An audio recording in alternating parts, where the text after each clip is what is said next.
Hey guys, Sean here.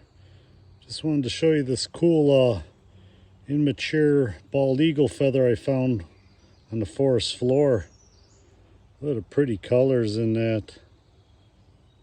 I love these two-tone looking feathers where they got the white and the dark.